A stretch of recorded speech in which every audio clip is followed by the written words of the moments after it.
वहीं कांग्रेस नेता राशिद अल्वी ने केंद्र सरकार पर बड़ा आरोप लगाया है। उन्होंने कहा है कि सुप्रीम कोर्ट ने अयोध्या राम मंदिर पर फैसला केंद्र सरकार के दबाव में दिया है। राशिद अल्वी के इस बयान के बाद बीजेपी और साधु संत निशाने पर आ गए हैं। देखिए रिपोर्ट।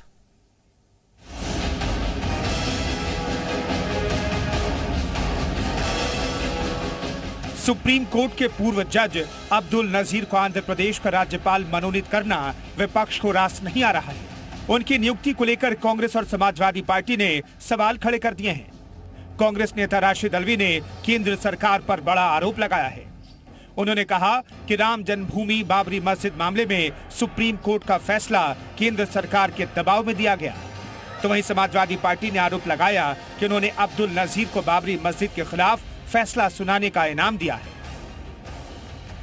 जो लोग आप पे सवाल उठा रहे थे, शक की निगाह से फैसले को देख रहे थे, उनके शक को तो और मजबूती मिलेगी। तो आपकी क्या मजबूरी थी कि आपने उनको गवर्नर बनाया है? देखिए, ये परंपरा बहुत गलत है। अगर जजेस सरकार के हिसाब से फैसले देने लगे और इस उम्मीद में कि रिटायरमेंट के बाद हमें इनाम मिलेगा, तो इससे जुडिशरी यकीनी तौर पे कमजोर होगी और कमजोर हो भी रही है। कांग्रेस नेता राशिद अल्वी के बयान पर सियासी पारा चढ़ गया है।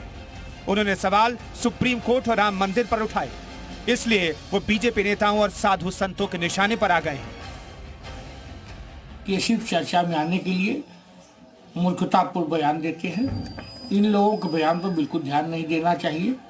क्यों कि ये लोग अदालत पे ही प्रश्न चिन्ह खड़ा करके ये लोग कोर्ट की अवमानना करते हैं, इस देश के कानून का मजाक उड़ाते हैं। ये दुर्भाग्यजनक है।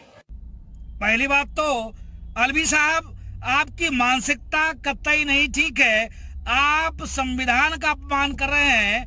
आपको तो पहली बात माफी मांगनी चाहिए, और दंगा फसाद तो महोदय आप कराते हो। बता दें कि जिन अब्दुल नजीर को आंध्र प्रदेश का राज्यपाल बनाया गया है, वो अयोध्या विवाद पर फैसला वाली पीठ में शामिल थे। इसलिए इस मुद्दे पर सियासत तेज हो गई है।